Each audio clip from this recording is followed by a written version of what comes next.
Hi అండి అందరికీ. Welcome back to Devi's kitchen. ఈరోజు అయితే మార్నింగ్ బ్రేక్‌ఫాస్ట్ పెసరట్టు అలాగే టమాటా అల్లం చట్నీ అయితే చేశాను. ఒకసారి మీరు కూడా ఇదే కొలతలతో చేశారంటే టేస్ట్ చాలా బాగొస్తుంది. చూడండి.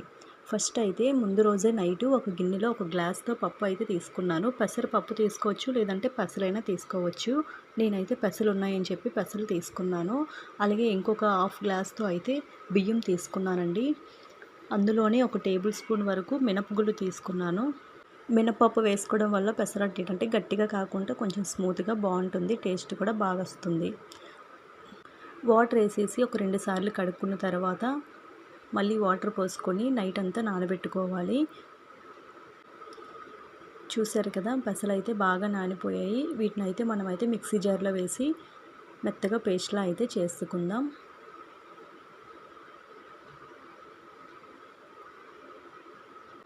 కొంచెం వాటర్ అయితే వేసుకొని మిక్సీ పట్టుకోవాలి. అలాగే అందులో ఒక 2 లేదా 3 పచ్చిమిర్చి, చిన్న అల్లం ముక్కలు, టేస్ట్‌కి సరిపడినంత సాల్ట్ వేసుకొని మరి కొద్దిగా వాటర్ అయితే వేసుకొని మిక్సీ పట్టుకోవాలి. ఇగోండి ఈ విధంగా. చూసారు కదా, మరీ ముద్దగా కాకుండా అలాగే పల్చగా కాకుండా ఉండేలా చూసుకోండి. ఇప్పుడు పెసరట్టుల్లోకి అల్లం టమాటా చట్నీ ఒకసారి ఇలా ట్రై చేయండి. ముందుగా అయితే కళాయి పెట్టుకొని ఒక టేబుల్ స్పూన్ ఆయిల్ వేసుకొని అందులోనే అల్లం ముక్కలు, టమాటా ముక్కలు, అలాగే కారంకి సరిపడా ఒక 2 లేదా 3 పచ్చిమిర్చి, ఒక 2 ఉల్లిపాయలు చిన్నవి ముక్కల్లా కట్ చేసి వేసుకోవాలి. అందులోనే కొద్దిగా పల్లీలు కూడా వేసుకున్నాను. అలాగే ఒక చిన్నది చింతపండు కూడా వేసుకోవాలి. కొద్దిగా బెల్లం వేసుకున్న తర్వాత దీన్నైతే మెత్తగా మిక్సీ పట్టుకోవాలి. మొత్తం చల్లగా అయిపోయిన తర్వాత అందులోనే కొద్దిగా అయితే ఇప్పుడే సాల్ట్ అయితే వేసుకోవాలి. చూసారు కదా, ఈ విధంగా అయితే మిక్సీ పట్టుకుంటే సరిపోతుంది. మీకు నచ్చితే ఇదనేది తాలింపు పెట్టుకోవచ్చు, లేదంటే ఇలానే ఉంచేయచ్చండి. ఇప్పుడైతే పెసరట్టుకి ముందైతే స్టవ్ పైన పెనం పెట్టుకొని అందు మీద ఒక ఆయిల్ లేదా వాటర్ అయినా వేసి ఉల్లిపాయతో పాముకోవడం వల్ల అట్టు అనేది అంటిపోకుండా బాగా వస్తుంది. ముందుగా ఎప్పుడు దోశ వేసినప్పుడు ఆయిల్ అయితే వేయకూడదండి, ఉల్లిపాయతో పాముకోండి.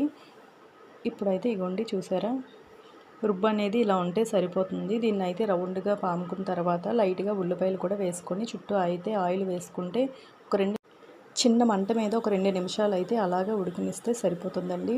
చాలా బాగా వస్తుంది పెసరట్టు అయితే, క్రిస్పీగా వస్తుంది. మనం రైస్ కూడా వేసుకున్నాం కదా, బియ్యం ఎక్కువ వేసుకున్నా కూడా అట్టు అనేది గట్టిగా అయిపోతుంది. ఈ కొలతలతో మీరు ఒకసారి ఇలా ట్రై చేశారంటే మాత్రం అట్టు అయితే చాలా బాగుంటుంది. తప్పకుండా ఒకసారి అయితే ట్రై చేయండి.